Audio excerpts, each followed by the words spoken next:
మహాపరిశుద్ధుడ మాట్లాడుకుంటాం. ఇప్పటి వరకు మీ కృపను మమ్మల్ని భద్రపరిచి మీ సహాయం మాకు అందించి మీ సజీవమైన బలిష్టమైన ఎక్కడ చాటున మమ్మల్ని బ్రతికింపజేసిన విధానం కొరకు మీకు స్థితివేసుకుని ప్రమించుకుంటూ ఈ సమయంలో మా ఆత్మీయ జీవితానికి కావలసిన ఈ మంచి మాటలను ఆలోచించుండగా వినగలిగే మనసును గ్రహించగలిగే ఆలోచన మాకు అనుగ్రహించి చెబుతున్న నాకు సంయోచితాన్ని జ్ఞానాన్ని ప్రసాదించండి. మీ విలువైన మాటలు ముందుగా మాకు తొలి పొలుకులుగా వినిపించినటువంటి మాటల్లో ఆంతర్యాన్ని అర్థం చేసుకుంటూ మరిన్ని విషయాలు నేర్చుకోవడానికి మీ సహాయాన్ని మాకు అందించినారు. యేసుక్రీస్తు వారి యొక్క పరిశుద్ధ నామమున ప్రార్థన అడుగుతున్నాం మా కన్న తండ్రి. ఆమేన్. ప్రియమైన దేవుని వలన చేరొచ్చిన మీ అందరికీ ప్రభువైన క్రీస్తు నామములో నా శుభవందనాలు తెలియజేసుకుంటూ, ప్రియులారా, ఇప్పటి వరకు కొద్ది మాటలు తమ్ముడు ద్వారా మనం విన్నాం.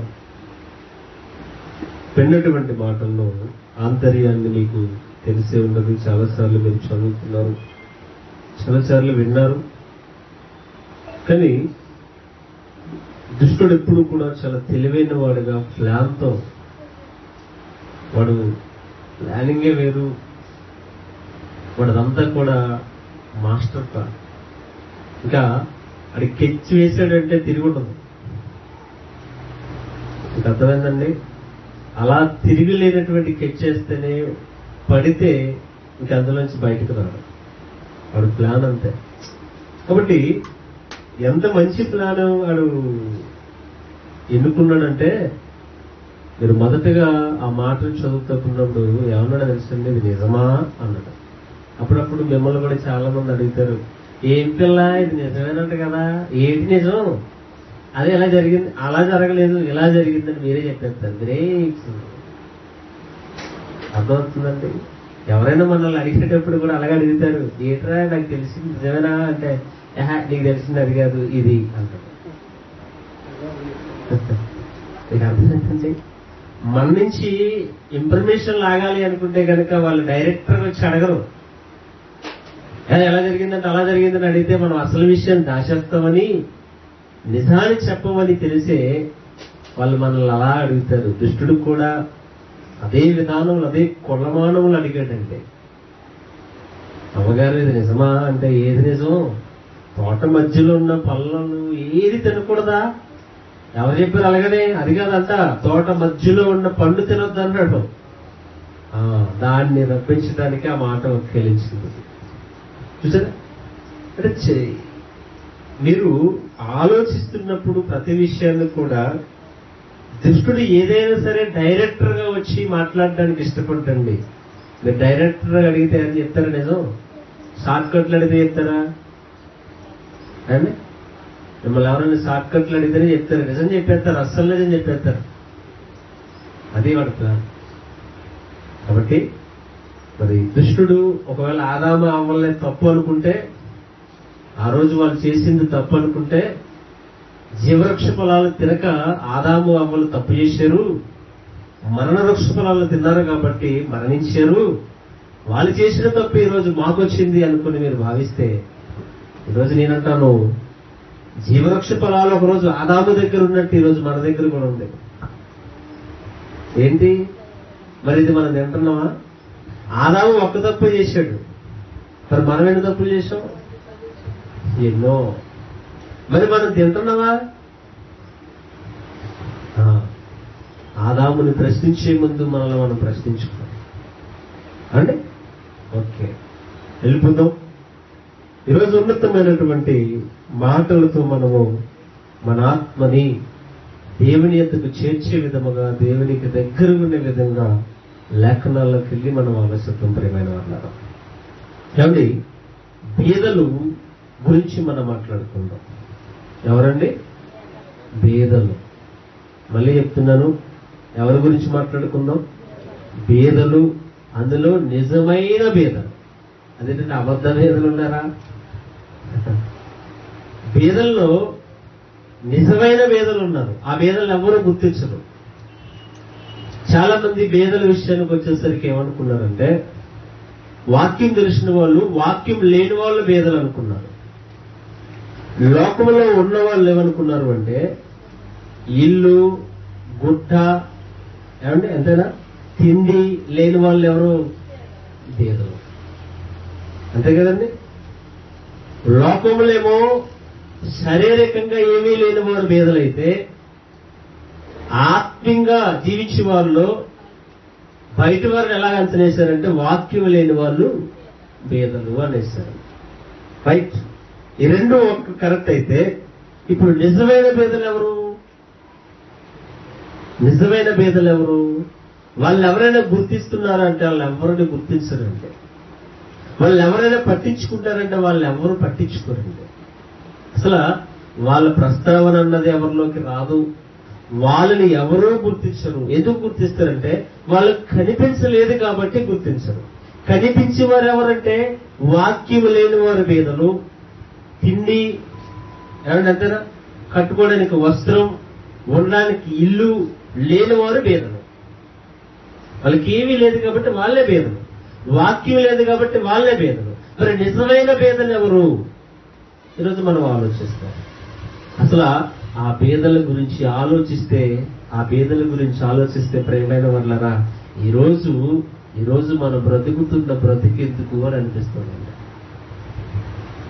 అండి, అందరూ కనిపించే భేదవాడు గురించి ఆలోచిస్తున్నారు తప్ప, కనిపించలేని భేదవాళ్ళు ఉన్నారు, కనిపించలేని భేదలు ఉన్నారు. ఆ భేదలు గుర్తించడంలో, గుర్తుకు తెచ్చుకోవటంలో ఈరోజు క్రైస్తవ్యం వెనకపడ్డాదని ఆలోచించాలి. అందుకే మొదటగా కొన్ని విషయాలు మనం చూద్దాం. లోకంలో భేదలు ఉండకు మానరు అని వాక్యం చెప్తుంది. లోకములు ఎవరు ఉండక మానరు?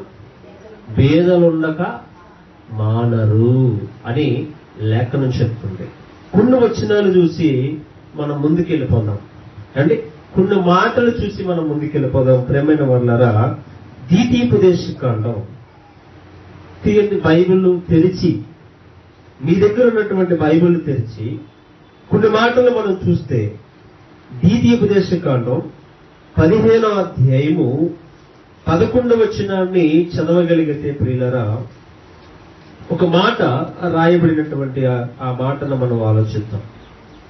ఏమండి, భేదలు దేశములో ఉండక మానరు, అందుచేత నేను ఈ దేశములో ఉన్న ఈ సహోదరులను దీనులకును భేదలకును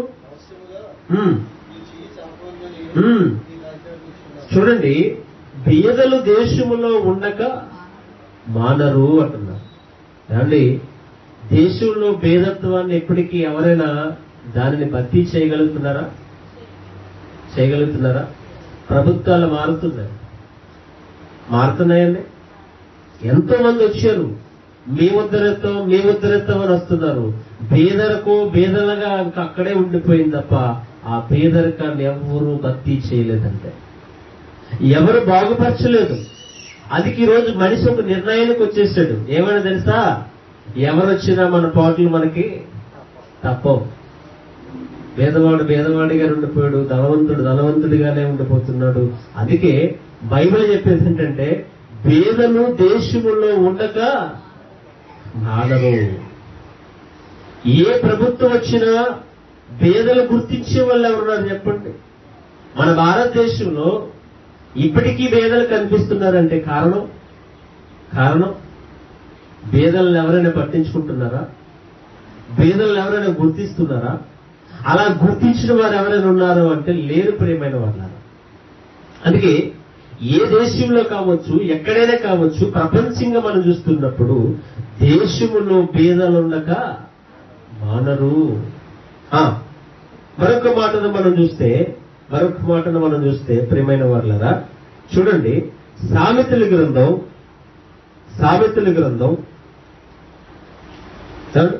14వ అధ్యాయం 21వ వచనం. సామెతల గ్రంథం 14వ అధ్యాయము 21వ వచనం. తన పొరుగువాడిని తిరస్కరించేవాడు పాపము చేయువాడు పేదలను కటాక్షించేవాడు ధన్యుడు అంటున్నాడంట. ఏమండి, మళ్ళీ చదవన్నమాట. తన పొరుగువాడిని తిరస్కరించేవాడు పాపము చేయువాడు పేదలని కటాక్షించేవాడంట. పేదలను ఎవరు కటాక్షిస్తారు? పేదల మీద ఎవరు జాలి పడతారు? పేదల్ని ఎవరు గుర్తిస్తారు? ఏమండి, ఇంకో మాట చూపించినా మీకు ఆశ్చర్యపోతా ఉన్నా నిజంగా. కీర్తన గ్రంథం 41వ అధ్యాయము 1వ వచనం. 41వ అధ్యాయము 1వ వచనం. కీర్తన గ్రంథం. పేదలను కటాక్షించేవాడు ధన్యుడు. ఆపత్కాలమందు యెహోవాని తప్పించును. చూడండి, పేదలని కటాక్షించేవాడు ఎవరంట? ధన్యుడవుతాడండి. చూడండి, దేవుడి చేత ధన్యత్వాన్ని సంపాదించుకోవాలనుకుంటున్నారా? ఏదో రోడ్ల మీద అన్నం లేక పడుండి అతనికి కొంచెం అన్నం పెట్టి ఫోటోలు దిగి సెల్ఫీలు తీసుకొని ఆ పోస్టులో పెట్టుకొని మెప్పు పొందాలనుకుంటున్నారా? అంటే పేదలను గుర్తిస్తే ఎలా కటాక్షించాలి? ఎలా గుర్తించాలి? నీవు ధన్యుడు కావాలంటే ఎవరి దృష్టికి వెళ్ళాలి? దేవుని దృష్టికి వెళ్ళాలి. ఏమండి, ఎవరైనా దేవుని దృష్టికి వెళ్ళేలాగా పేదల మీద జాలి పడతారా? మనుషుల దృష్టికి వెళ్ళాలని పేదల మీద ఆ ప్రేమ చూపిస్తున్నారా? ఏమండి, నిజంగా నేను చేసే పని, నేను ఆలోచించే ప్రతి ఆలోచన అది ఎవరు చూడాలి? దేవుడు చూడాలి, దేవుడు గుర్తించాలి కాదండి. మరి ఈరోజు చాలా మంది పేదలు ఉన్నారు. ఆ పేదలను ఎవరు పట్టించుకుంటున్నారు? అక్కడక్కడ పేదలు ఉన్నారు, వాళ్ళు మాత్రం పట్టించుకొని మేము చాలా సమాజానికి సేవ చేస్తున్నాము, మేము సమాజానికి చాలా మంచి పని చేస్తున్నామని చూపించుకున్నవారు లేరా? ఉన్నారా లేదా? అండి, నిజంగా మనం పేదలను గుర్తించి పేదల మీద కటాక్షం చూపిస్తే ఆయన చేత మనం ఏం చేస్తాం తెలుసా? ధన్యత్వాన్ని పొందుతూ ఉంటాం. ఏమండి, మరొక మాటను కూడా మనం చూడగలిగితే ప్రియులరా, చూడండి, నిర్గమాకాండం.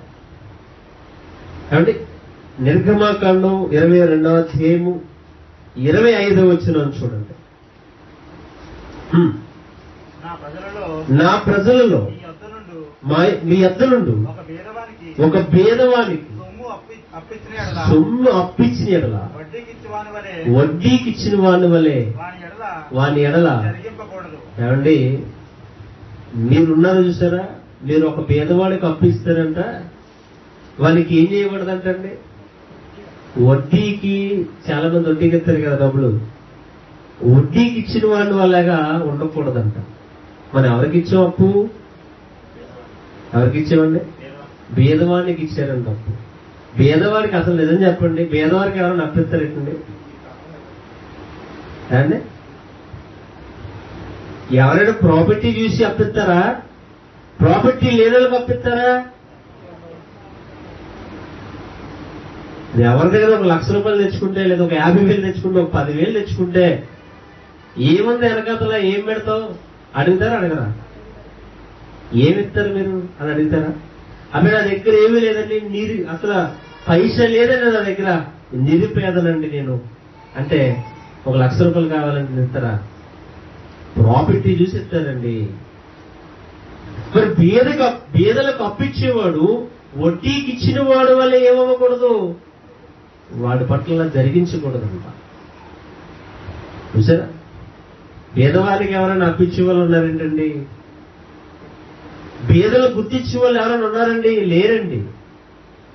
పేదలను గుర్తించేవారు ఉన్నారు అంటే శరీర సంబంధంగా ఈ లోకములో ఏదో మెప్పు కోసమే తప్ప, దేవుడు కటాక్షించమన్నాడు, దేవుడు పేదవాడిని చేర్చుకోమన్నాడు, పేదవాడిని గుర్తించమన్నాడు. అది దేవుని చేత నేను మెప్పు పొందాలని ఆలోచన కలిగి ఎవ్వరూ ఒక పేదవాడిని చేర్చుకోరండి. చేర్చుకుంటారా? ఏమండి, ఒకవేళ పేదవాడికి ఎవరైనా అప్పిస్తారా? పేదవాళ్ళకి అప్పిచ్చి వడ్డీ ఆశిస్తారా? అసలు పేదవాళ్ళకి అప్పిస్తే ఆ అప్పు మళ్ళీ ఎలా తీరుస్తాడో తీర్చడం. మరి వడ్డీ ఎందుకు? ఇంక వడ్డీ ఏమైనా వస్తుందండి. చాలా మందికి అసలు కంటే ఎవరు ముద్దు? వడ్డీ ముద్దు. అసలే వడ్డీయే. ఏమండి, మరొక మాటను కూడా మనం చూస్తున్నప్పుడు ఏమండి, లేవియకాండం 19వ అధ్యాయము 15వ వచనం. ఈ మాటలు మీరు రాసుకోవాలి అండి. లేవియకాండం 19వ అధ్యాయము 15వ వచనం. అన్యాయపు తీర్పు తీర్చకూడదు, పేదవాడిని పక్షపాతము ఏమండి. పేదవాడికి ఉన్నవాడికి సమాన న్యాయం చేస్తారా? పేదవాడికి అన్యాయం చేస్తారా? పేదవాడి పక్షాలుగా పోరాడే వాళ్ళు ఉంటారా? ధనవంతుడి పక్షాలుగా పోరాడే వాళ్ళు ఉంటారా? అండి, వింటున్నారా? పేదవాడి పక్షంగా నేను వాదిస్తాను అని వాళ్ళు ఎవరు ఉంటారండి? ధనవంతుడి పక్షాలుగా వాదింటారా? ఇప్పుడు తీర్పు తీర్చే పెద్దలైనా, ఒక ఊరిలో ఒక పెద్దయినా ఎవరి పక్షాలుగా మాట్లాడతాడండి? ధనవంతుని పక్షాన్ని కదా. పలుకుబడి ఉన్న వ్యక్తిని పక్షాన్ని కదా మాట్లాడతారు. పలుకుబడి అసలు పేదవాడు అంటేనే ఎవరికి గుర్తుండదండి బాబు. పేదవాడు అంటేనే ఎవరికి లెక్క ఉండదండి. అలాంటి వారి పక్షంగా ఏమైనా న్యాయం చేస్తారా? న్యాయం తీరుస్తారా? న్యాయం చెయ్యమని వస్తే అసలు నీకు దిక్కు ముక్కు లేదా పోరా అంటారు. ఏమి లేదు, పేదవాడికి ఏమి లేదండి. దిక్కు ముక్కు లేదు. దిక్కు ముక్కు లేని వాడిని పక్షంగా ఎవరు నిలిచారు? ఏమండి, దేవుడు నిలుస్తాడండి. దేవుడు నిలుస్తాడండి. అందుకే పేదవాడిని గుర్తించేవాడు నిజంగా దేవునికి అప్పిచ్చేవాడు అన్నాడు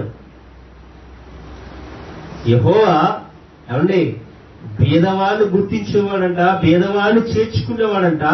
పేదవాడికి మనం ఏం చేసినా ఎవరికి అప్పించినట్టంట? యెహోవాకు అప్పించినట్టంట. అంటే పేదల పక్షాలుగా ఎవరున్నారు? దేవుడు ఉన్నాడండి. చాలా మంది ధనవంతులు అవడానికి ఇష్టపడుతున్నారు తప్ప పేదవాడిగా నేను ఉండాలి, పేదవాడిగా నేను బ్రతకాలి, పేదలను గుర్తించే దేవుడు, పేదల పక్షాలుగా ఉన్న దేవుడు, ఆ దేవుని కొరికి నేను బ్రతకాలని ఏ ఒక్కరిని అనుకుంటున్నారంటే లేరు ప్రేమైన వాళ్ళారా. ఎప్పుడు తన తాపత్రయ మనిషికున్న ఆలోచన ఏంటో చెప్పమంటారా? నేను ధనవంతుడిగా ఉండాలి, ఎందుకంటే అన్ని ఉంటేనే అందరూ నా పక్షాలుగా మాట్లాడతారు, ఏమీ లేకపోతే నా పక్షాలుగా ఎవరు మాట్లాడరు అనుకుంటున్నారు. అందుకే పేదవాడికి న్యాయమైన తీర్పు ఎక్కడ జరుగుతుందండి?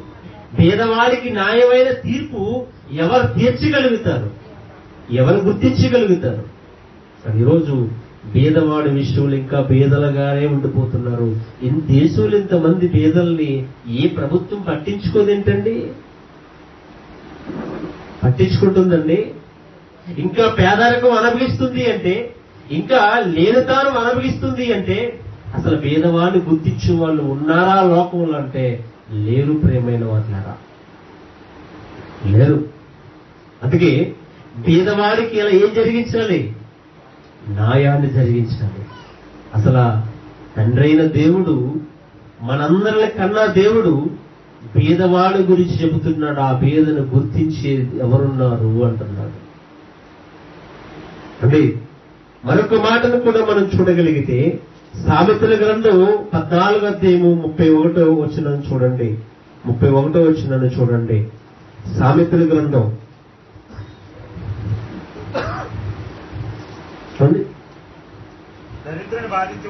దరిద్రుని బాధించేవాడు వాని సృష్టికర్తను నిందించేవాడు. పేదలు కనికరించేవాడు, ఆయన ఘనపరిచేవాడు.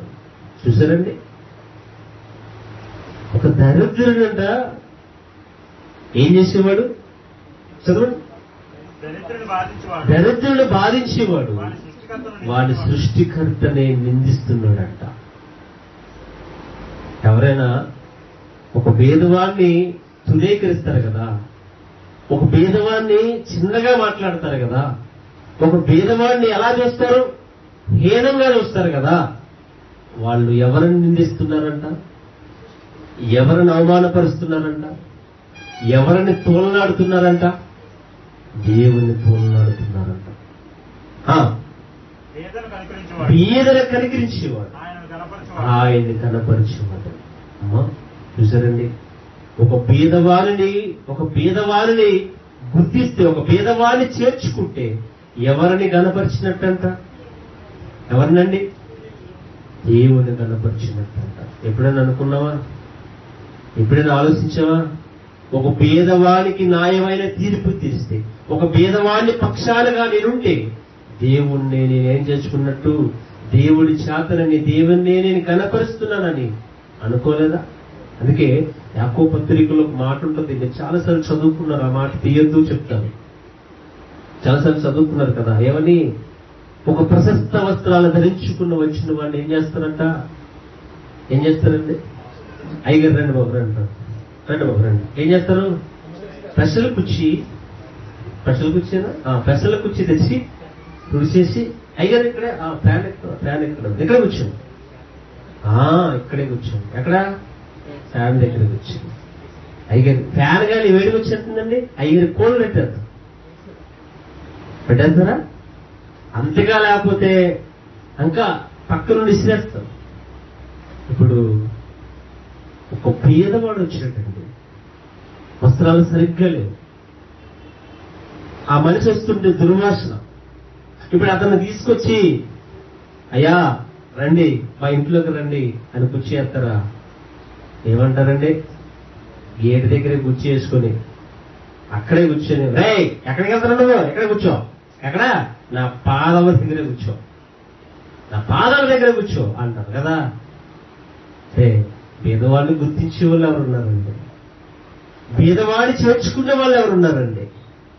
బీదవాడిని గుర్తించేవాడు యెహోవాని కటాక్షించేవాడని లేఖనం చెప్తుంది కదా. ఆ బీదలు గుర్తించే ఒక్కరు లేరండి. ఎందుకంటే అన్ని ఉన్న వాళ్ళే కదా అందరూ ప్రేమిస్తారు, అన్ని ఉన్న వాళ్ళతో కదా అందరూ స్నేహం చేస్తారు, అన్ని ఉన్న వాళ్ళతో కదా అందరూ కలిసి ఉంటారు. ఏమీ లేదు అంటే అందరి దగ్గర సీపే కదా. ఏమీ లేదంటే అందరి దగ్గర ఎవరు? వాళ్ళు ఎందుకు పనికిరాని వాడే కదా.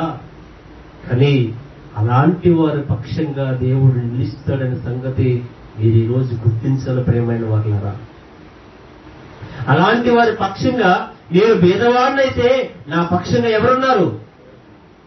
ఎవరున్నారండి?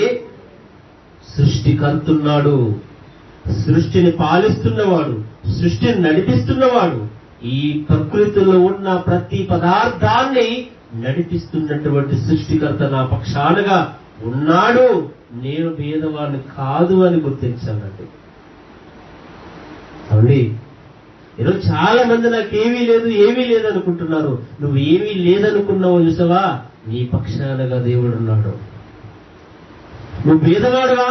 నువ్వు భేదవాడవైతే, నిరుపేదవైతే దేవుడు నీ పక్షాలుగా యాచ్యమాడతానన్నాడు.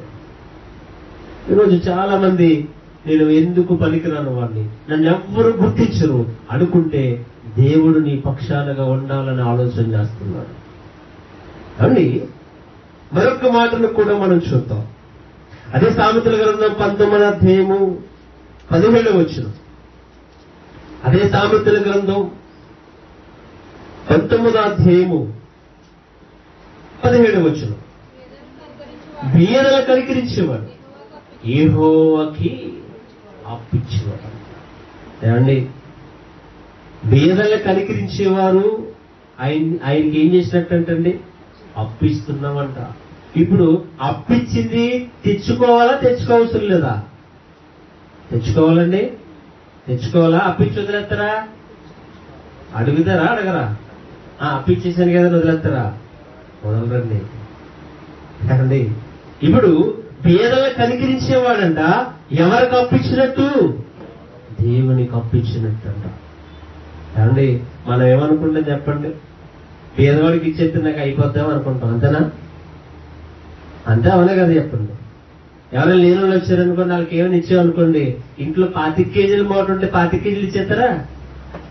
25 కేజీలు ఇచ్చేస్తే నాకో అందులో ఒక గ్లాసు బియ్యం తీసి వదిలేస్తారు.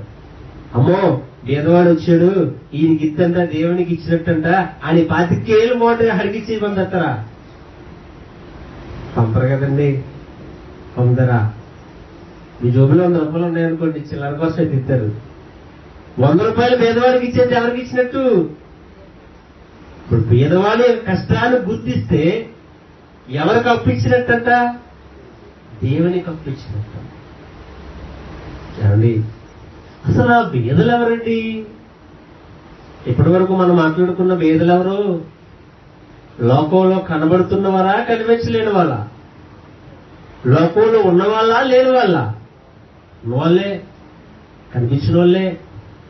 మరి ఇలాంటి బీదల గురించి, ఒకవేళ ఇలాంటి బీదలనే నువ్వు జాలి పడితే, ఇలాంటి బీదల గురించే మనం ఇప్పుడు వాక్యం వింటున్నటువంటి మాటలు వింటున్నప్పుడు మనకు కూడా ప్రశ్న వస్తుందా, రావట్లేదా? ఆలోచన వస్తుందా, రావట్లేదా? ఏమని? అయ్యో బీదలని ఏం చేయాలి మనం? చాలాసార్లు చేయి కాలేదు, అవతల పో అన్నాను నేను. చాలాసార్లు నా దగ్గరికి వచ్చి ₹1 ఇవ్వంటే చిల్లర లేదు అన్నాను. అంటే అవి బాబు తప్పు అనమాట. అనిపిస్తుందా? అనిపించలేదా? అనిపిస్తుంది కదండి. చాలాసార్లు మన దగ్గరికి వచ్చినటువంటి ఈ మాటలు విన్నప్పుడు, అయ్యో పేదవాడు లేనివాడు నా దగ్గరికి వచ్చి అడుక్కున్నప్పుడు నేను అడిగి అసలు కనీసం ఏమీ ఇవ్వలేదు కదా, అవతల పో అన్నాను, చిల్లర లేదన్నాను అన్నటువంటి మాటలు గుర్తొస్తున్నాయి కదా. మరి ఈ మాటలు విన్నప్పుడే కనిపించే పేదవాడి గురించే నీకు జాలున్నప్పుడు, పేదవాడి గురించి నీకు ఒకవేళ నేను ఈ రీతిగా చెయ్యలేదు కదా అనుకున్నప్పుడు, మరి నిజమైన బీదల విషయంలో కూడా ఆలోచించకపోతే చాలా పెద్ద తప్పండి ప్రియమైన వాళ్ళారా. అసలు ఆ బీదల గురించి చెప్పేవాళ్ళు లేరు, ఆ బీదల గురించి ఆలోచించేవారు లేరు, ఆ బీదలను గుర్తించే వాళ్ళే లేరు ప్రియమైన వాళ్ళ. కానీ నిజంగా బీదల గురించి ఆలోచించినప్పుడు అసలు ఈ రోజు ఈ పరిస్థితులు, సంఘం పరిస్థితులు, సంఘంలో ఉన్న ప్రతి వ్యక్తి పరిస్థితి చూస్తున్నప్పుడు చాలా దారుణం అంటే, చాలా దారుణం అంటే. కాబట్టి ప్రియులారా, ఇలాంటి బీదలు భూమి మీద మనకు కనిపించినప్పుడు, ఇలాంటి బీదలు భూమి మీద మనకున్నప్పుడు, వాళ్ళకి ఏవి చెయ్యలేనటువంటి తత్వాన్ని కలుగుతున్నప్పుడు, ఏమండి ఒకరోజు ఒక ఆయన నా దగ్గరకు వచ్చి, ఒక ఆయన దగ్గరకు వచ్చి ₹10 ఉంటావా అన్నాడు. చూడటానికి బాగానే ఉన్నాడు, ఇవ్వలేదని నేను.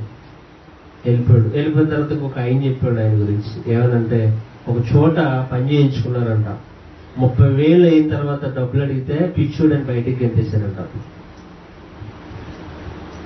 అతనికి ఎవరు లేరు వెనకతల, అతని పక్షాలుగా పోరాడే వాళ్ళు ఎవరు లేరు. అప్పుడు అనిపించింది, అయ్యో కనీసం ₹10 అడిగాడు కదా, ఇవ్వలేకపోయినా అనిపించింది. ఇందుకి అలా అడుక్కుంటూ ఒక ఆమెను నమ్మాడు. ఆమె చేతిలో పెడితే ఆమె కూడా పట్టుకుంది. ఈ డబ్బులు పోయినటువంటి దీని మీద తన బుర్ర పాడైపోయింది. ఎవరు లేరు, తన పక్షాలుగా పోరాడే వాళ్ళు ఎవరు లేరు, ఎవరు అడిగే వాళ్ళు లేరు. అందుకే ఆ ₹30,000 అడిగాడని ఏమన్నాడు తెలుసా, వీడి పిచ్చోడు అని బయటికి గెంటేశారు. చూసారా? అంటే ఎవరైనా ఉంటేనే కదండి వాళ్ళ పక్షంగా నిలబడే వాళ్ళు. ఎవరు లేని చోట వాళ్ళ పక్షానికి ఎవరు నిలబడరండి. అంటే సమాజంలో ఎవరిని అసలు ఎవరు లేని వారిని గుర్తించరండి. అలాంటి వారి పక్షంగా ఎవరున్నారు? దేవుడు ఉన్నాడంటే, దేవుడు ఉన్నాడు. అందుకే నీవు ఒకవేళ పేదవాడికి చేస్తే ఎవరికి చేసినట్టు తెలుసా? దేవునికి చేసినట్టు, దేవునికి అప్పించినట్టు.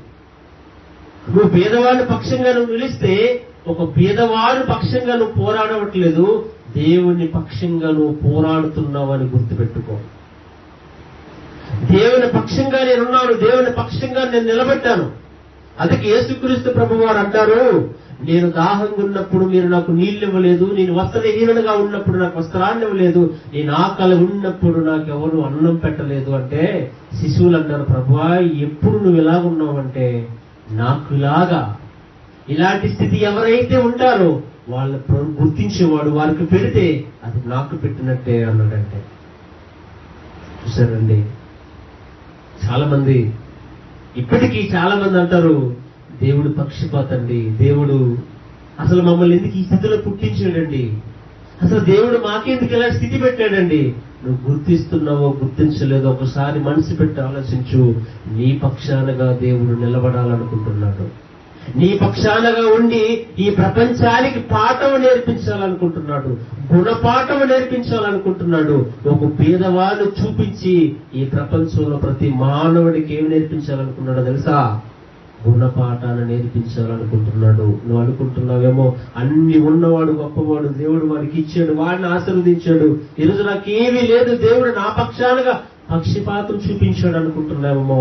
కాదు, నీ పక్షాలుగా ఎవరున్నారు? దేవుడు ఉన్నాడు. అది గుర్తించాలండి మనిషి.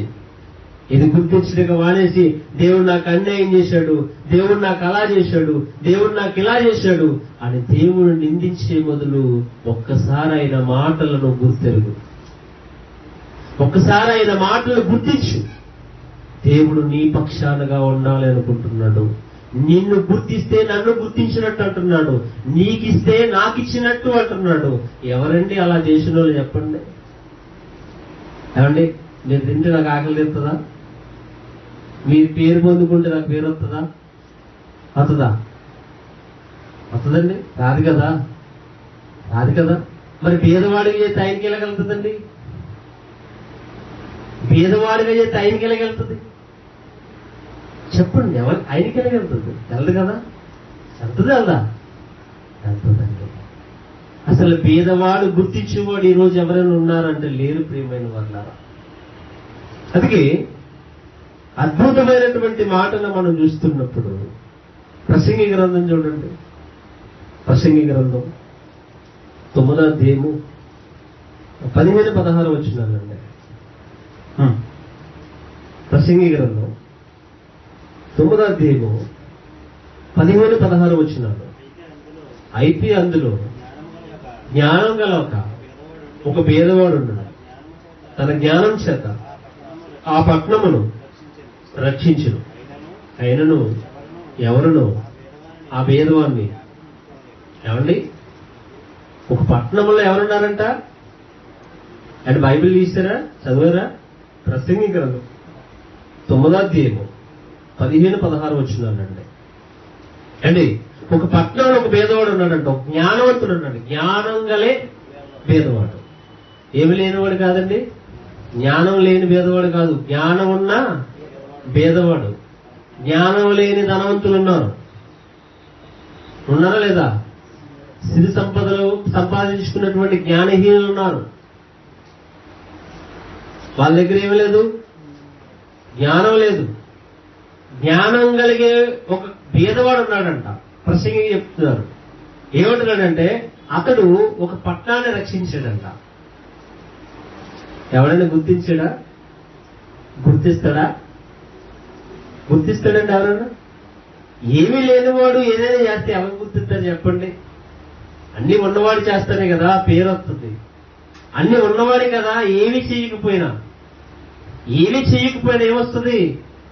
పేరు వస్తుందండి. కానీ ఏమీ లేనివాడు చేస్తే ఎవరు గుర్తించరండి, ఎవరు వాళ్ళు పట్టించుకోరండి. ఒక పట్టణంలో ఒక పేదవాడు ఒక పట్టణాన్ని రక్షిస్తే, దాన్ని కాపాడితే ఎవరు గుర్తించలేదంట. మరి ఎవరు గుర్తించారు? చూడండి, ఒక పేదవాడు జ్ఞానవంతుడైతే ఆ జ్ఞానం చేత ఒక పట్టణాన్ని రక్షిస్తే, అండి, ఒక పేదవాడండి ఒక పట్టణాన్ని రక్షించాలనుకుంటున్నాడు, ఎవరైనా గుర్తిస్తారా? అయ్యో, ఈ పేదవాడి వల్లే మనం ఇలాగ ఈరోజు ఇంత బాగున్నాం, అయ్యో ఈ పేదవాడి వల్లే మనం ఇంత సత్యశ్యామలంగా అభివృద్ధి పదంలో మనం ఉంటున్నాం అని ఎవరైనా గుర్తిస్తారా? ఎవరైనా పట్టించుకుంటారా? పట్టించుకోరండి. మరి ఎవరిని పట్టించుకుంటారండి? ఎవరిని? ఏ ముఖేష్ అంబానీ గారినో, ఏ రిలయన్స్ గారినో, అంతే కదా.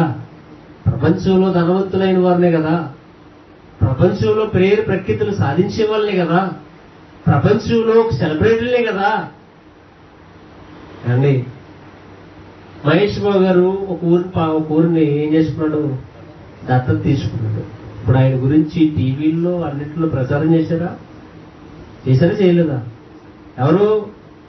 ఈ గ్రేట్ సినిమా ఇండస్ట్రీ ఒక మహేష్ సూపర్ స్టార్ అంటే అలాంటి వ్యక్తులే కదా పేపర్లో ఫోటోలు అన్ని వేసుకొని ప్రచారం చేసుకుంటారు. మరి ఒక పేదవాడు ఒక పట్టణాన్ని రక్షిస్తే, ఒక పేదవాడు ఒక పట్టణాన్ని కాపాడితే మరి వీళ్ళ పేర్లు రావేంటండి, కనిపించవేంటండి? కనిపిస్తాయా? పేపర్లు వేస్తారేంటి? పేపర్లు వేయడానికి కూడా పేదవాడి దగ్గర ఏముండాలి? డబ్బులు ఉండాలి. పేపర్లో ఫోటో అంటే ఊరికనే పడదండి, డబ్బులు ఇవ్వాలి. పేపర్కి ఏమివ్వాలి?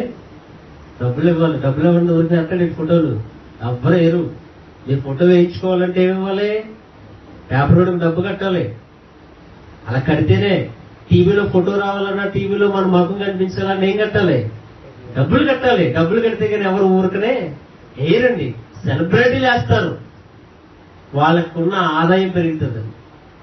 మరి బీదవాడిని గుర్తించే వాళ్ళు ఎవరున్నారంటే ఎవరు లేరు. అలా గుర్తిస్తున్నారు అంటే, ఉన్నారు అంటే ఆయన దేవుడండి. ఆ దేవుడు తప్ప బీదవాడిని గుర్తించే వాళ్ళు ఎవరూ లేరండి. మరి ఇప్పుడు ఈరోజు బీదవాళ్ళందరూ ఎవరు తిరుగుతున్నారండి? ఎవరు తిరుగుతున్నారు? దేవుణ్ణే కదా. దేవుణ్ణే కదా నిందిస్తున్నారు, దేవుణ్ణే కదా అవమానంగా మాట్లాడుతున్నారు. మరి ధనవంతులు మీరు ఆలోచించండి ప్రియులారా. ఆమోషు గ్రంథం 5వ అధ్యాయము 11వ వచనం. 5వ అధ్యాయము 11వ వచనం. ఆమోషు గ్రంథం తీసారా? 5వ అధ్యాయము 11వ వచనం. దోష నివృత్తికి రోకళ్ళ పుచ్చుకొని నీతిమంతులు బాధపెట్టుచు గుమ్మమునకు వచ్చు పేదవారిని అన్యాయము చేయటం వలన మీ అపరాధములు విస్తారములైనవి, మీ పాపములు ఘోరమైనవి. ఏమండి, ఆమోషు గ్రంథములో చెబుతున్నటువంటి మాట చూడండి.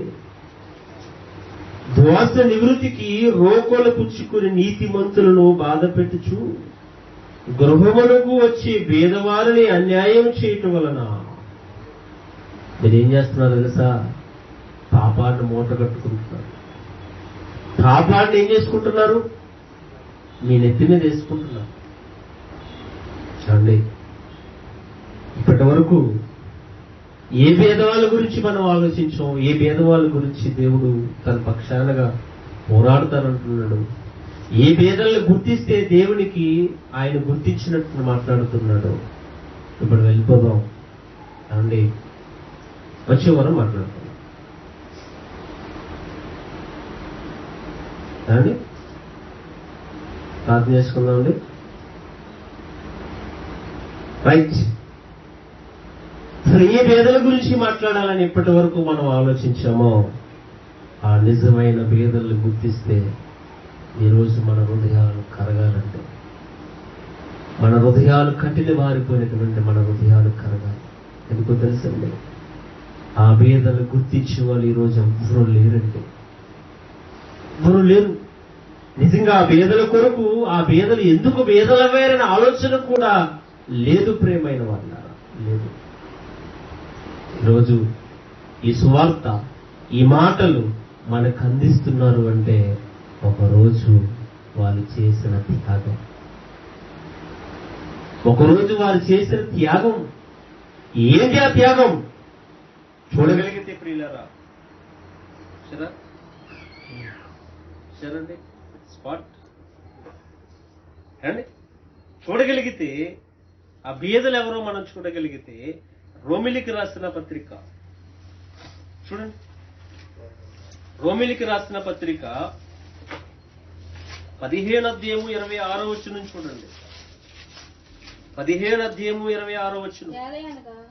యాలి అనగా యెరూషలేములో ఉన్న పరిశుద్ధులలో పేదలైన వారు నిమిత్తము మాసిదోనియ వారు, అకాయ వారు కొంత సొమ్ము చందా వేయి ఉద్దేశించారట. ఏమండి, వీళ్ళెవరు పౌలు గారు చెబుతున్నటువంటి మాటల్లో ఆంతర్యాన్ని గుర్తిస్తూ, ఏమండి 15 అధ్యాయము 26వ వచనం చదువుదాం. చూడండి. యాలయనగా యెరూషలేములో ఉన్న పరిశుద్ధులో, ఏమండి, యెరూషలేములో ఉన్నటువంటి పరిశుద్ధుల్లో ఎవరంట వీళ్ళు? బీదలైన వారు. ఇప్పుడు వీళ్ళెవరు బీదలు? ఇందాక మనం ముందు మాట్లాడుకున్నాం కదా, వాళ్ళే బీదలు. లోకంలో వస్త్రాలు లేని వాళ్ళు, తిండికి లేని వాళ్ళు, ఇల్లు లేని వాళ్ళు బీదలు. అంతేనా అండి?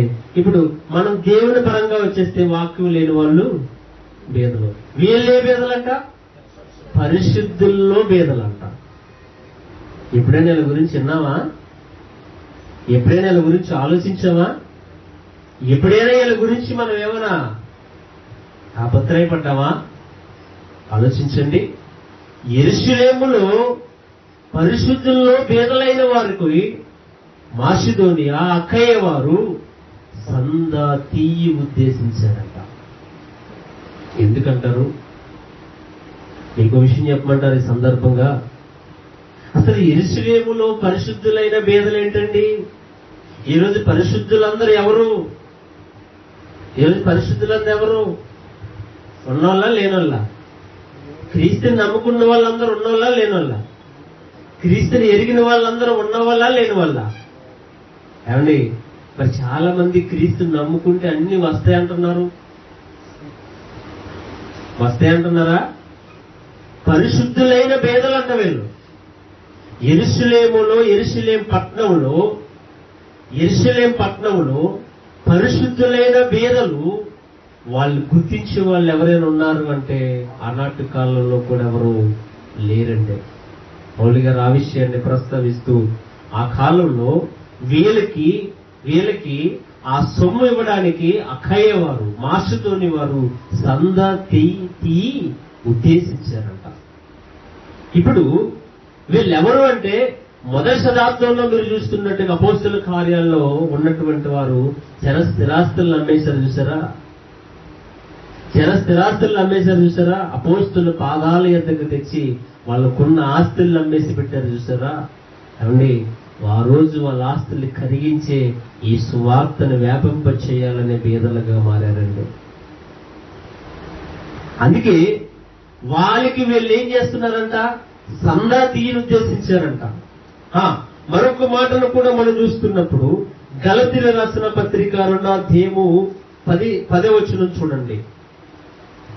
గలతీయులకు రాసిన పత్రిక 2వ అధ్యాయము 10వ వచనం.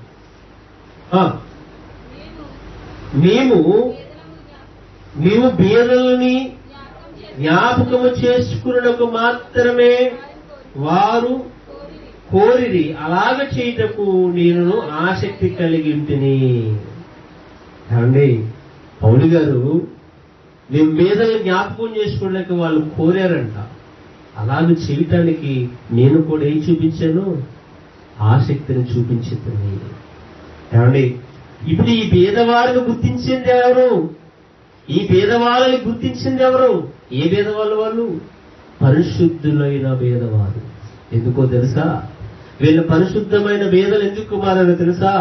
ఒకప్పుడు వాళ్ళు అన్ని కలిగిన వాళ్ళే, కానీ ఈ లేఖనాలను అందించడం కొరకు లేదా ఈ మాటలను సమాజానికి అందజేయడానికి వాళ్ళకున్న ప్రతి దాన్ని ఏం చేశారో తెలుసా?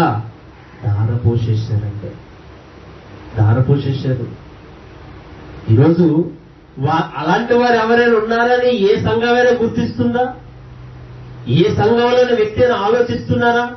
సంఘ పరిచర్య నిమిత్తము సంఘములున్న ప్రతి దాని కొరకు వాళ్ళ యొక్క ప్రతి దాన్ని హెచ్చించి వాళ్ళ పేదవారుగా మారిపోయిన వాళ్ళు. అందుకే అలాంటి వారిని ఎవరు గుర్తించారండి? పౌలనే మహనీయుడు గుర్తించాడు. ఆ పౌలనే మహనీయుడు తీసుకున్న నిర్ణయం ఏంటో తెలుసా? ఆ పరిశుద్ధులైన పేదవారికి సొమ్ము అందజేసి వారు పోస్తున్న నిమిత్తం అందజేయాలని ఆలోచించినట్టే. ఈరోజు ఏ సేవకుడు ఉన్నాడండి ఇలాంటి దృఢ నిశ్చయిత కలిగినటువంటి సేవకుడు? చెప్పండి. వచ్చిన ప్రతి కాలుకు తన జోబులు వేసుకోవాలని చెబుతున్నాడు తప్ప ఈ సువార్త అందజేయడానికి ఒక రోజు బీదలుగా మారినటువంటి ఎంతో మంది పరిశుద్ధులు ఉన్నారు. వాళ్ళకు మాత్రమే ఈ చందాలని ఏ రోజైనా ఒక్కరని ఆలోచిస్తున్నారంటే లేదండి. అందుకే వాళ్ళు గుర్తించే వాళ్ళు భూమి మీద ఎవ్వరూ లేరు. మేము లేనివారు అని చెప్పుకుంటున్నారు తప్ప ఎందుకు మీరు లేనివారైపోయారు? మేమేమీ లేనివారు అని చెప్పుకుంటున్నారు, ఎందుకు ఏమీ లేనివారైపోయారు?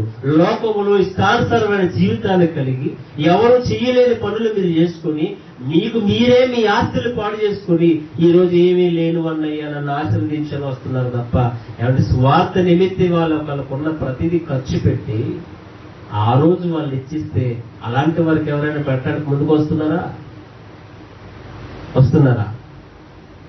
అలాంటి వారిని ఎవరైనా గుర్తిస్తున్నారా? లేదండి.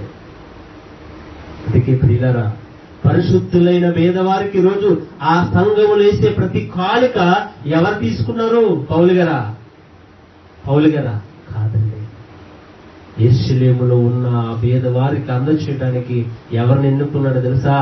తీతిని ఎన్నుకున్నాడు. తీతి, ఈ సొమ్ము తీసుకెళ్లి వాళ్ళకి ఇవ్వాలి.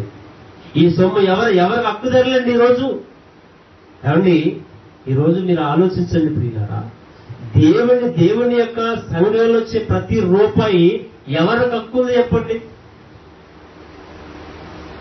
ఎవరికి హక్కుంది? సంఘంలో వచ్చే ప్రతి రూపాయి అది అనుభవించడానికి, సంఘంలో వచ్చే ప్రతి రూపాయి కూడా దాని మీద అధికారం ఎవరికుంది?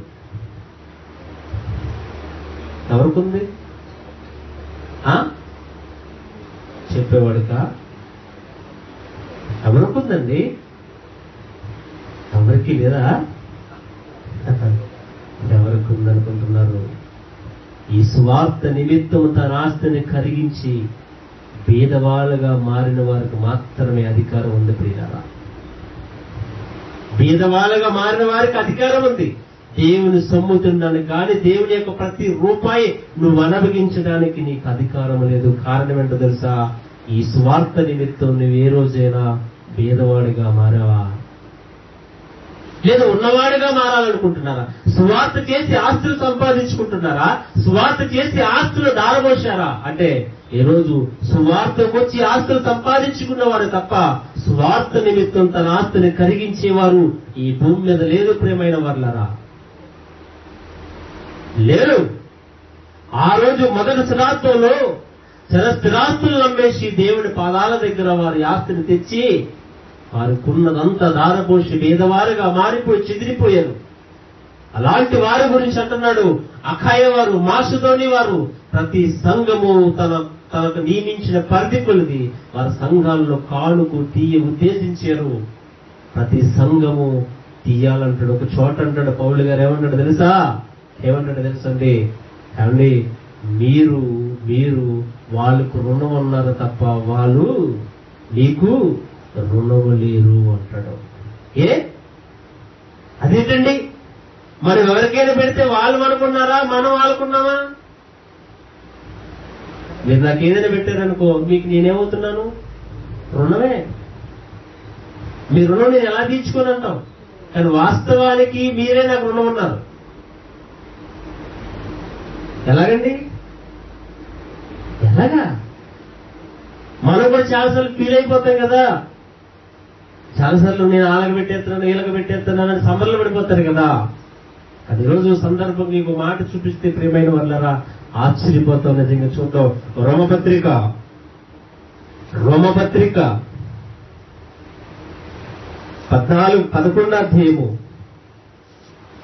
అధ్యాయము 17వ వచనం. రోమపత్రిక 11వ అధ్యాయము 17వ వచనం. అయితే కొమ్మలలో కొన్ని విరిచివేయబడ్డాయి. చూడండి ఒక్క నిమిషం. రోమపత్రిక 11వ అధ్యాయము 17వ వచనం చూడండి. అయితే కొమ్మలో కొన్ని విరిచివేయబడి అడవిలో ఒలివ కొమ్మలవై నీవు వాటి మధ్యన అంటుకట్టబడి ఒలివ చెట్టు యొక్క సారవంతమైన వేరును వాటితో కలిసి పాలు పొందిన యెడల ఆ కొమ్మల పైన నీవు అతిశయింపకము. ఏమండి, ఏంటి దీని అర్థం? కొన్ని కొమ్మల్లో కొన్ని విరిచివేయబడ్డాయి. కొన్ని కొమ్మలు ఏమైపడ్డాయి? విరిచివేయబడ్డాయి. ఆ కొమ్మల్లో విరిచిపోయినటువంటి ఆ కొమ్మల్లో, ఒలివ కొమ్మల్లో కొన్ని కొమ్మలు ఏం చేయబడ్డాయంట? అంటుకట్టబడ్డాయి. ఇప్పుడు అంటుకట్టబడినటువంటి కొమ్మ ఏమంటుందో తెలుసా? ఎగిశేష పడుతుంది. ఏం పడుతుందండి? ఎగిశేష పడుతుంది. ఇప్పుడు ఆ కొమ్మలో నువ్వు అంటుకట్టబడ్డావంటే కిందనేముంది? కిందేముందండి? ఏరు నిలిచింది కాబట్టే మనం అంటుకట్టబడ్డాం, అంతేనా? ఏరు నిలిచింది, ఏరు భూమిలో ఉంది కాబట్టి ఆ కొమ్మ ఏం చేయబడ్డది? అంటుకట్టబడ్డది, నిలిచింది. ఇప్పుడు అంటుకట్టబడిన కొమ్మ వచ్చి నేనే గొప్ప, నేనే గొప్ప, నేనే ఎరగేసేస్తున్నానంటే అసలు ఎంత మాత్రం అది తగదు అని చెబుతుంది.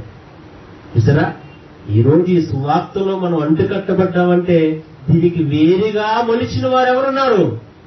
పరిశుద్ధులైన వేదలున్నారు. ఇది అర్థమవుతుందా? ఈరోజు ఈ కొమ్మలో, ఈ ఒలీవ కొమ్మలో మనం అంటుకట్టబడ్డామంటే, ఈరోజు మనం ఉన్నాము అంటే ఆ రోజు పరిశుద్ధులైన వేదలు మాత్రమే త్యాగం చేయకపోతే ఈరోజు మనం అంటుకట్టబడ్డ వారమే కాబట్టి ఈరోజు వచ్చి చాలా మంది నేనే పెద్ద సంఘాలు కడుతున్నాను, నేనే అనే పదాన్ని మీరు తీసుకొస్తున్నారు.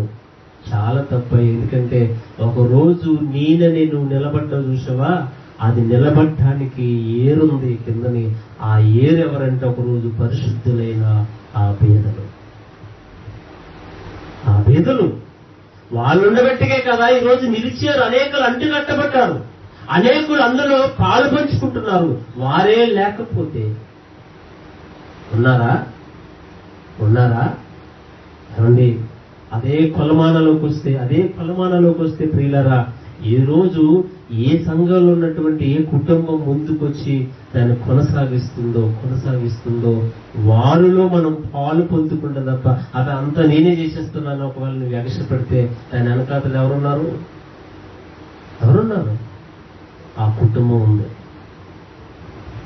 అంతేనా? అంతే కదా? మీరు ఆలోచించండి ప్రియులారా. అందుకే మరొక మాటను కూడా మనం చూడగలిగితే అపోస్తుల కార్యాలు 16:9. అపోస్తుల కార్యాలు 16:9. త్వరగా అపోస్తుల కార్యాలు 16:9 చూడండి. అప్పుడు మాసిదోనియా దేశస్థుడొకడు నిలిచి నీవు మాసిదోనియాకు వచ్చి మాకు సహాయం చేయమని తన వేడుకొనుచున్నట్టు రాత్రి వేళ పౌలుకు దర్శనము కలిగెను.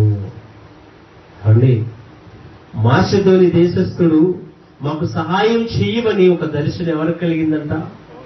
పౌలు గారికి కలిగిందంట. ఏమండి, కొరింథీయులకు రాసిన పత్రిక, మొదటి కొరింథీ పత్రిక 16:1 నుంచి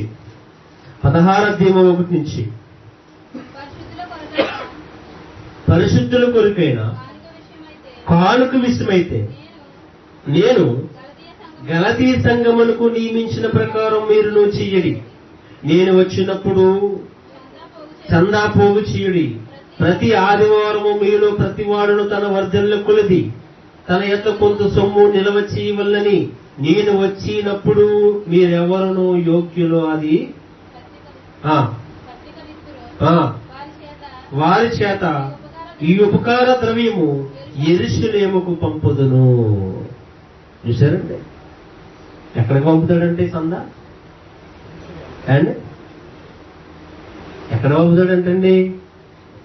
నేను వచ్చినప్పుడల్లా మీలో వర్ధనలు కొలిది సందా తీయండి అన్నాడు కదా పౌలు గారు. సందా పోగు చేయండి అన్నాడా? నేను వచ్చినప్పుడు దాన్ని ఏం చేస్తారంటే ఎవరు దానికి యోగ్యులో, అంటే ఎవరు దాన్ని నమ్మకంగా తీసుకెళ్తారో వాళ్ళని నియమించి ఎక్కడ పంపుతానంటున్నాడు? యెరూషలేము పంపుతానంటున్నాడు. యెరూషలేములో ఎవరున్నారు? పరిశుద్ధులైన పేదలు ఉన్నారు. ఏమండి, ఏ బోధకుడైన ఈ మాట చెప్పాడా? ఏ బోధకుడైన ఈ మాటని ప్రస్తావించాడా? ఏమండి, మీరు వెయ్యండి, దేవుడు మిమ్మల్ని దీవిస్తాడు. అది మేము ఎక్కడికి వేస్తాం? మా జోబులు వేస్తాం. అదేనే చెప్పారు, అదేనే మాట్లాడుతున్నారు. మీరు వర్ధన కొలది ఏం చేయాలి? మీరు దశంభాగాలు ఇవ్వండి. మీరు వర్ధన కొలది ఏమివ్వాలి? మీరు ఇచ్చేయండి. ఇప్పుడు మంచిదే, దశంభాగాలు ఇవ్వండి, మీరు వర్ధన కొలది ఇవ్వండి అని చెప్పడం మంచిదే. కానీ ఆ సొమ్ము ఏం చేస్తున్నాడు? ఆ సొమ్ము ఎవరికి ఖర్చు పెడుతున్నాడు? ఆ సొమ్ము ఎవరికి నువ్వు దారమోస్తున్నావు? నీకేనా? నీ సొంత ఖర్చులకా? నీ సొంత ఆశలకా? అండి, ఒక పౌలు గారి లాంటి మనస్తత్వం ప్రతి బోధకుడికి ఉండాలంట. ఒక పౌలు గారి లాంటి మంచి మనసు ఎవరికి ఉండాలి? ప్రతి బోధకుడికి ఉండాలి. అలా ఉంటే సంఘాలు ఏమవుతాయి? అభివృద్ధి చెందుతాయి. అలా ఉంటే భేదలైన పరిశుద్ధులైన సంఘం, పరిశుద్ధులైన భేదవారిని గుర్తించరా? మీకు చాలా సార్లు చెప్తున్నాను, మళ్ళీ చెప్తున్నాను ప్రియులారా, చాలా సార్లు చెప్పాను, మళ్ళీ చెప్తున్నాను. ఒక పాస్టర్ గారు లేనోళ్ళైతే 10 మంది విశ్వాసులు ఏం చేస్తారు చెప్పండి? ఏం చేస్తారండి? ఏమి చేయరా? గతంలో ఏమి చేయలేదా అండి? ఏం చేస్తారు? మా పాస్టర్ గారిని ఎలాగైనా మేము ఏం చేయాలి? నిలబెట్టాలి, పైకి తీసుకురావాలి. ఇప్పుడు అంటాను, ఆ 10 మందిలో ఒకరు లేనోళ్ళు ఉన్నారు. ఆ పాస్టర్ గారికి ఆలోచన వచ్చిందా? ఆ 10 మందిలో ఒకరు లేని వాళ్ళు ఉన్నారు సంఘంలో. ఎప్పుడైనా ఈ పాస్టర్ గారి 9 మందితో, అమ్మా మనలో 10 మందిలో ఒక ఆమె లేనోళ్ళు, ఆ కుటుంబం లేనోళ్ళు, వాళ్ళు మనం ఎలాగైనా ఆదరించాలంటారా? అనేవాళ్ళు ఉన్నారా? లేదు ప్రియులారా. మరి ఏం చేస్తున్నారు ఈ సొమ్మంతా? బీదలైన వారిని గుర్తించరా? సువార్త నిమిత్తం వాళ్ళ యొక్క త్యాగాన్ని గుర్తించరా? సువార్త నిమిత్తం వాళ్ళ ఆస్తులు, వాళ్ళకున్న బలాన్ని, వాళ్ళకున్నటువంటి ప్రతిదీ కరిగించిన వారిని గుర్తించరా? సమాజం గుర్తించరండి. ఎవరు చేసిపోతుంటే పర్వాలేదు, బాగా చేస్తున్నారు బ్రదర్ అన్న పొగుడిపులు తప్ప త్యాగాలు లేవు. ఈ రోజు మనం అందులో అంటుకట్టబడ్డా ఉన్నామంటే కింద ఏముంది? ఏరుంది. ఆ ఏరే లేకపోతే మనం అందులో లేము. అది కట్టున్నాడు, మీరు వర్ధనకొలది, మీరు సంఘములో నిశ్చయించుకొలది, మీరు సందా పోగు చేయండి, అది యెరూషలేముకు పంపాలి అంటున్నాడు. అది యెరూషలేముకు పంపాలి. ఈరోజు చాలా మంది ప్రియులారా, చాలా మంది భూమి మీద కూడా అనేకులు నిస్వార్థంగా బ్రతికిన వాళ్ళు ఉన్నారు. నిస్వార్థంగా దేవుని కొరకు పనిచేసిన వాళ్ళు ఉన్నారు. ఉన్నారా లేదా? మరి వాళ్ళు ఎవరైనా గుర్తిస్తున్నారా? వాళ్ళ గురించి ఎవరైనా ఆలోచిస్తున్నారా? అలా ఆలోచిస్తే ఈరోజు సంఘములో కూడా సువార్త నిమిత్తం అన్ని పోగొట్టుకున్న వాళ్ళు ఎవరైనా పట్టించుకుంటున్నారంటే ఎవరు పట్టించుకోరంటే. వాళ్ళు పెట్టినప్పుడు సభలు కావచ్చు, వాళ్ళు పెట్టినప్పుడు గృహ కొడుకులు కావచ్చు, వాళ్ళు పెట్టినప్పుడు కృతజ్ఞత కొడుకులు కావచ్చు, వాళ్ళు పెట్టినప్పుడు వెళ్ళి తినేసి వచ్చేసేవారమే. ఈరోజు వాళ్ళని ఎవరైనా గుర్తిస్తున్నారా? వాళ్ళు పెడితేనే కదా గుర్తిస్తారు, పెట్టకపోతే మనం పెట్టాలని ఎవరికి ఉండదండి. అందుకే ప్రియులారా, బీదల పక్షానికి ఎవరు నిలుస్తారు? దేవుడే నిలుస్తాడు. అందులో నువ్వు పాలు భాగస్థులు అయితే నిన్ను కూడా గుర్తిస్తాడు. వాళ్ళు గుర్తిస్తే నన్ను దేవుడు గుర్తించినట్ట. మీరు ఎవరైనా ఒక భేదవాడు దేవుని కొరకు బ్రతికి, దేవుని కొరకు తన ఆస్తిని కరిగించినప్పుడు వారికి సపోర్ట్ గా మీరు నిలబడండి. దేవుడు మీ పక్షానగా నిలబడేవాడండి. అండి, అలాంటి వారు ఉన్నారు అంటే లేరు. ఈరోజు ఉన్నారా? సంద పెట్టి సంద మళ్ళీ మరొక సంఘానికి, లేదా ఆ పేదలైన వారు చెదిరిపోయినటువంటి చాలా స్థిరాస్తులు అమ్మేసుకున్న ఆ యెరూషలేములో ఉన్నటువంటి సంఘానికి పంపడం ఏంటండి బాబు? అందుకే వారి వల్ల ఈ రోజు ఈ సువార్త ఎంత వ్యాప్తి చెందింది. కాబట్టి దీనికి ఎవరు అరుగులు? ఎవరండి? ఎవరు పడితే వాళ్ళు దేవుని సొమ్ముకి అరుగులు కాదు. అర్హులు కాదు. ఎందుకంటే దాన్ని తినాలి అంటే, దాన్ని అనుభవించాలి అంటే దేవుడిలో నువ్వేమవ్వాలి? ఏమవ్వాలి? సువార్త నిమిత్తం నువ్వేమవ్వాలి అంటే దేవుని సువార్త నిమిత్తం ఒక రోజు వాళ్ళ ఆస్తిని, వాళ్ళకున్న అంతస్తుని కరిగించారు చూసారా, వారిలాంటి వారే ఉండాలి.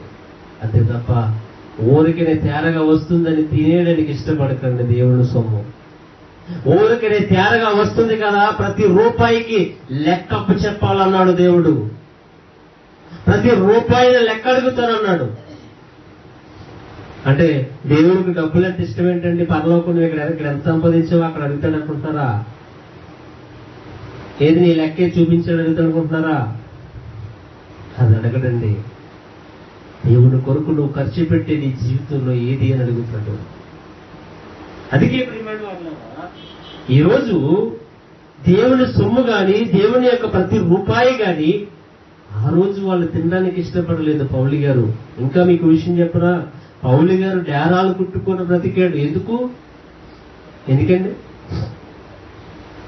ఎందుకు? ఆయన పోషణ నిమిత్తమా?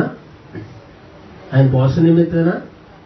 కొంతమంది సోమరులుగా ఉంటున్నారని వాళ్ళకి మాదిరిగా ఉండటానికి ఆ రోజు ఆయన దారాలు కుట్టుకొని బ్రతికి దేవుని కొరకు ఉన్నతమైన సేవ జరిగించారు.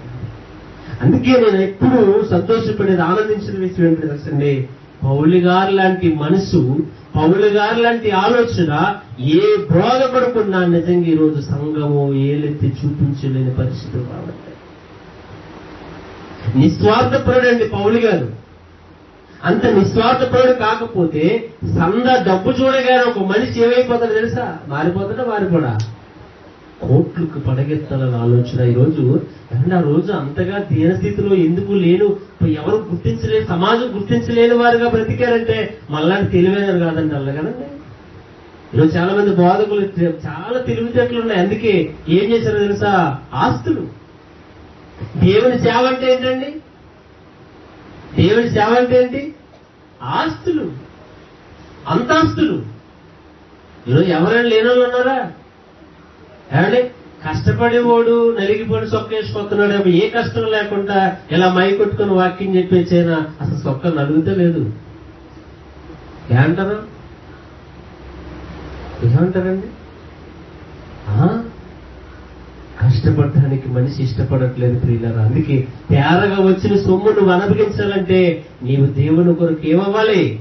పరిశుద్ధుడైన బేదలై ఉండాలి. నువ్వు పరిశుద్ధులైన బేదలై ఉండాలి. ఆ బేదలు మాత్రమే దేవుడు గుర్తిస్తున్నాడు. ఆ బేదల గురించే దేవుడు మాట్లాడుతున్నాడు. ఆ బేదవాళ్ళు నువ్వు చేర్చబడుతున్నావంటే ఒక రోజు వాళ్ళు నిలబడ్డారు కాబట్టి, ఏ రోజు నువ్వు కొమ్మగా నిలిచిపోయి ఎగశేష పడిపోతే, అతిశయిస్తే నీ వల్ల అయ్యే పని కాదు. ఎందుకంటే ఆ ఏరే లేకపోతే నువ్వేం చేయబడవు? అంటున్నట్టుబడ్డావయ్యా. నేను అంటాను చివరగా, ఈ పరిచర్యకి ఒక్కరు నిలబడకపోతే ఈ పరిచర్య జరుగుతుందండి. అవే ఆలోచించే నా వల్ల ఇది అంటానంటావా? కాదండి. అలాంటి వారిని గుర్తించాలండి. సంఘముగా వచ్చి కూర్చొని వెళ్ళిపోవడం కాదు. సంఘముగా నీ బాధ్యత ఏంటో తెలుసా? సంఘములో జరుగుతున్న ప్రతి కార్యక్రమం వెనకాల ఏముంది? కష్టం ఉంది. ఆ కష్టాన్ని గుర్తించు, ఆ కష్టానికి దోహదపడు, ఆ కష్టాన్ని ఆలోచించు. ఆ కష్టములో నేను కూడా నిలుస్తానని భావాన్ని కలిగి నిలువు. అప్పుడు దేవుడు నిన్ను గుర్తిస్తాడు.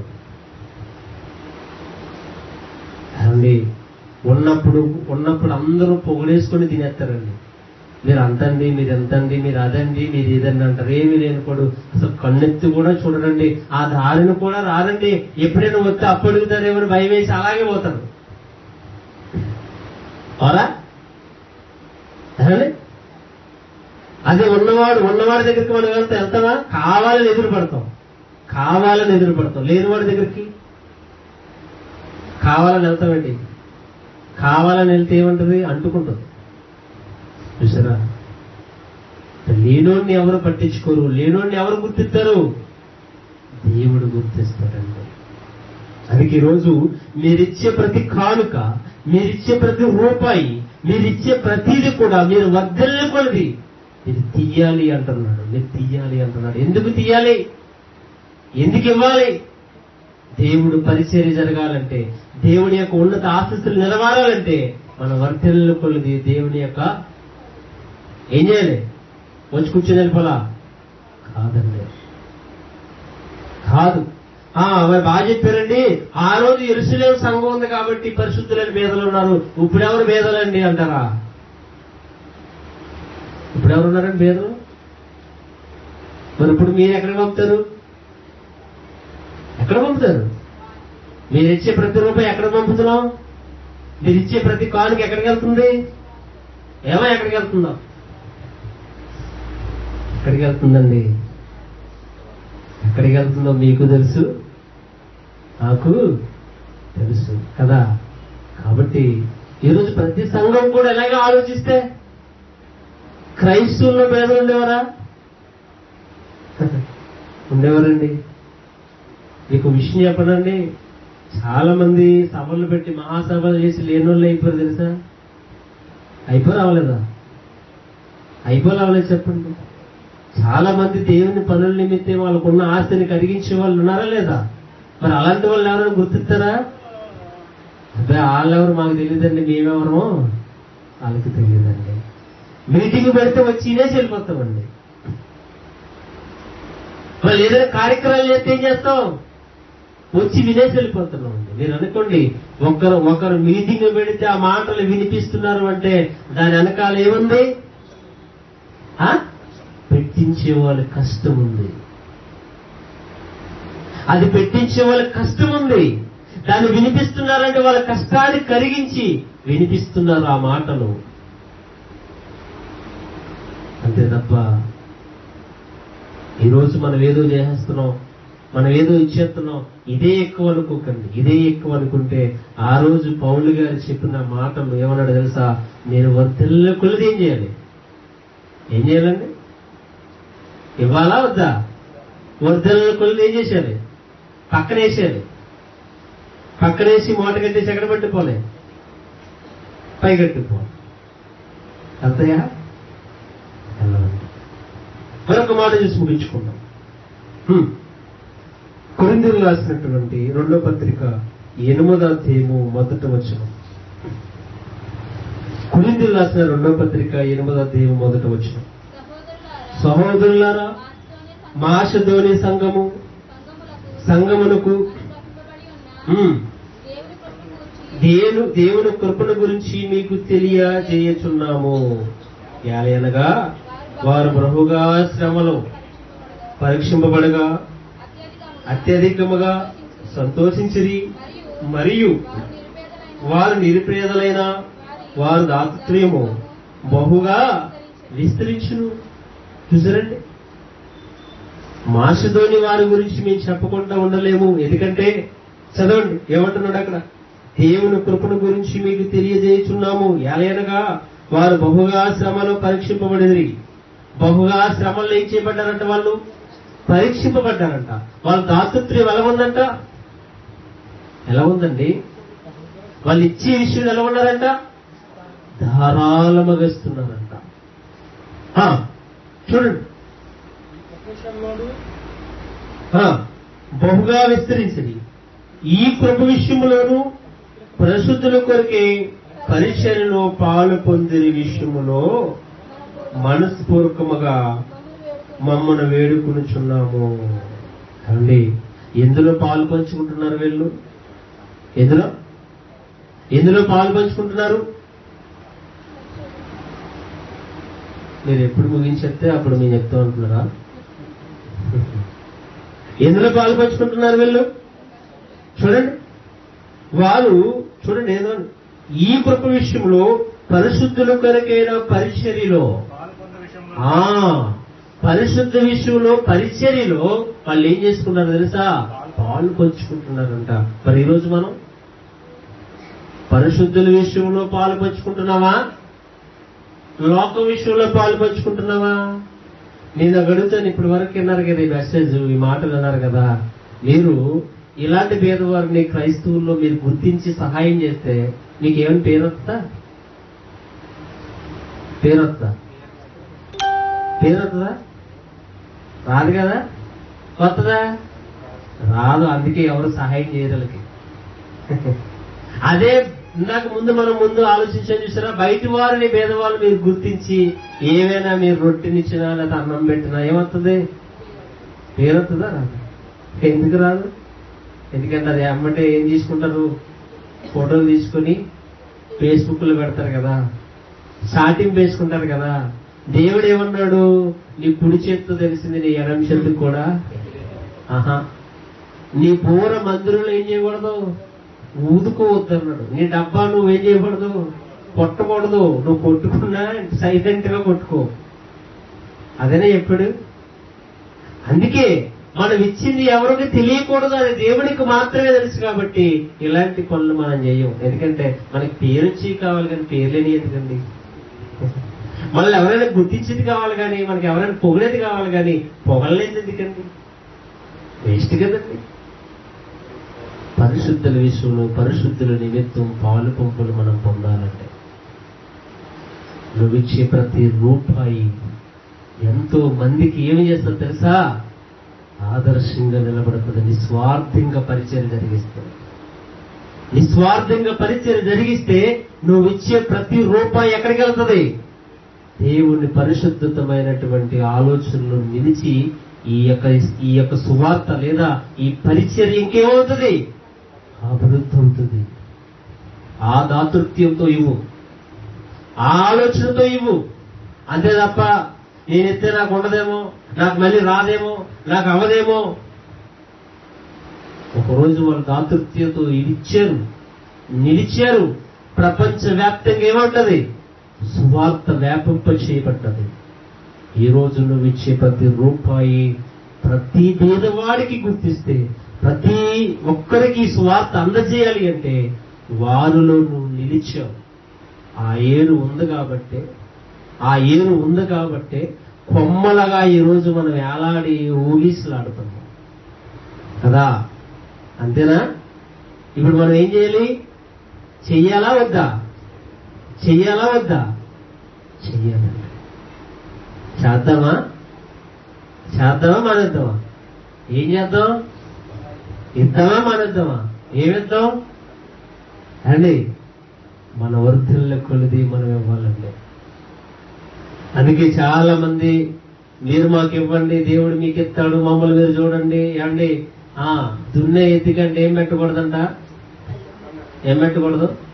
చిక్కం పెట్టకూడదంట. దున్నే ఎత్తికి ఏం చేయకూడదు? చెప్పే బాధలకి ఏం చేయకూడదు? ఇలా చెప్పారు కదండి. ఏమండి, మంచిదే. పేదవాడైన బోధకును గుర్తించండి, తప్పులేదు. ఎందుకు ఆ పేదవాడు దేవుని నిమిత్తం తన ఆస్తిని కరిగించిన వాడినైతే గుర్తించండి. కోట్లకు పడగెత్తుకోండి, ఏం తొక్కవండి, వాడికి ఇస్తారు. ఏం చేస్తారు చెప్పండి? ఎవరికి ఇస్తారు మీరు? పేరున్న బోధకుడిగా, పేరు లేని బోధకుడిగా? ఎక్కడో మామూలు సేవ చేసుకుంటున్నాడు కొండ ప్రాంతాల్లో. అలాంటి వారి కట్టుకెళ్ళి ఇదిగోండి అయ్యగారు సేవ చేయండి అని ఇస్తారా? అబ్బే, ప్రపంచవ్యాప్తంగా ఎవరు ప్రశంసింపబడిన వాడు ఎవరింకా? బిషప్పులు, రెవరన్లు, అంతర్జాతీయ బోధకులు, ఇలాంటి వారికే కదా ఇస్తారు మీరు కానుకలు. అలాంటి వారికే కదా అడ్రస్లతో సహా అకౌంట్లు వేసేస్తారు. ఎక్కడో మామూలు సేవ చేస్తున్నాడు, నిస్వార్థంగా బ్రతుకుతున్నాడు, ఏమీ లేదు, ఆ సేవకుని పట్టుకెళ్లి పరిచర్య నిమిత్తం అయ్యగారు వాడండి అంటారా? నీ అమూల్యమైన కానుక ఎవరికి ఇవ్వాలి? రెవరన్లకి, బిషప్లకి. ఇలక వద్దండి. అలాంటి వారికి ఇచ్చి మన ప్రతి రూపాయి కష్టాన్ని వేస్ట్ చేయొద్దు. ఇవ్వండి. నిస్వార్థంగా పనిచేస్తున్న ప్రతి బోధకుని ప్రోత్సహించండి. వాళ్ళంటే నిలబడండి. నిస్వార్థంగా సేవ చేస్తున్న ప్రతి విశ్వాసాన్ని బలపరచండి. ఇదండి దేవుని లేఖనం చెప్పేది. ప్రాసెస్ లేదా విధానం ఏంటంటే, దేవుని కొరకు పరిశుద్ధంగా బ్రతికిన వారికి మనం పాలు పంపులు అందుకోవాలి. కానీ వాళ్ళు వేసుకున్న సూట్లు, వాళ్ళు ఎత్తుకున్న కళ్ళజోడు, వాళ్ళు తిరిగే కార్లు, వాళ్ళకున్న విధానం చూసి మనం ఇవ్వద్దండి, పేరు వద్దండి బాబు. దేవుడు మెప్పు కావాలి, దేవుడు ఆలోచన కావాలి. ఇది మనకొద్దు. ఇది చేసి మీరేదైనా ఇవ్వాలి అనుకుంటే నిస్వార్థంగా ధారాళంగా ఇవ్వండి, పిసినగొట్టు దానంగా ఇవ్వద్దు అన్నాడు. మళ్ళీ ఎలా వద్దన్నాడండి? ఇదే లేఖనంలో చెప్పాడు. ఏమని తెలుసా? మీరు ఇచ్చేది ఎలాగివ్వాలి? ధారాళముగా. ఎందుకు ఇస్తున్నావు నువ్వు ధారాళముగా? ఎందుకు ఇస్తున్నావు? ఎవరి గురించి ఇస్తున్నావు? దేవుని పని నిమిత్తం, దేవుని పరిచయ నిమిత్తం ఇస్తున్నానని ధారాళముగా ఇవ్వాలి. అంతే తప్ప నేను ఇవ్వటం వల్ల ఎవరో బాగుపడతారు, నేను ఇవ్వటం వల్ల ఎవరో ఏదైపోతారు. నువ్వు ఇవ్వటం వల్ల దేవుని పరిచర్య ఏమవుతుంది? ఏమవుతుందండి? అభివృద్ధి అవుతుంది. అంటే ఇవ్వటం డబ్బులు అనుకోకండి. మీ జీవితం కూడా, మీకున్న కష్టాన్ని కూడా ఏం చేయాలి? దేవుని కొరకు ఖర్చు పెట్టండి. అలా ఉండాలని ఆశిస్తున్న మాటలు ముగిస్తున్నాను. కళ్ళ ఉంచండి, ప్రార్థన చేసుకుంటాం. మహాపరిశుద్ధుడు మా కన్న తండ్రి, దయగలిగిన మా దేవ, కృప కలిగిన మా తండ్రి, ఇప్పటి వరకు ఎన్నో విలువైన మాటలు మాకు అందించి నిజమైన పేదలు తండ్రి మీ కొరకు స్థిరాస్తులను ఆ రోజు పేదలైన పరిశుద్ధమైన సంఘానికి పౌలు గారు ఇంట్లో చేయకపోతే ఆ కానికి అందజేయాలి. మీరు ఇచ్చే ప్రతి రూపాయి ఈ రోజు మీరు ఇస్తున్నారు అంటే ఒకరోజు వారి కష్టం, వారి స్వార్థ నిమిత్తం ఖర్చు పెట్టిన వారి కష్టం తండ్రి. నిజమైన మేమిస్తున్న ప్రతిదీ కూడా మీ స్వార్థ వ్యాపింపచేయాలని మీ మాటలు అనేకులకు తెలియపరచాలి. నిస్వార్థమైన మనసు కలిగి మేము ఇవ్వడానికి మీ కృప చూపించండి. కేవలం తండ్రి ఈ లోకంలో ఉన్న భేదలు గుర్తిస్తున్నారు తప్ప మీ కొరకు తండ్రి నిస్వార్థంగా పనిచేసే వారిని గుర్తించట్లేదు తండ్రి. అట్టివారు ఈ భూమి మీద కరువయ్యారు. అట్టివారు మీరున్నారు తండ్రి. మీ మాటలు కలిగిన వారిలో కరువయ్యారు తండ్రి. అట్టివారుగా మేము ఉండకూడదండి. ప్రతి పేదవాడు నీ కొరకు కష్టపడుతున్న విధానం చూసినప్పుడు, వాళ్ళు ఎంతే నిలిచినప్పుడు, మిమ్మల్ని గుర్తించినట్టు, మీ పక్షాలుగా నిలబడినట్టు అని మీరు మాట్లాడుతూ ఉన్నారు. నిజమైన పేదలకున్న అర్థాన్ని మా జీవితంలో తెలియపరచడానికి మీ సహాయాన్ని, మీ సహకారాన్ని మాకు అందించి మీ కొరకులో బలపరచండి. ఘనత, మహిమ, ప్రభావాలు పొందుతున్నాం. యేసుక్రీస్తు వారి యొక్క పరిశుద్ధ నామములో ప్రార్థన అడుగుతున్నాం మా కన్నదాంట్లో. మీ అందరికీ వందనాలు.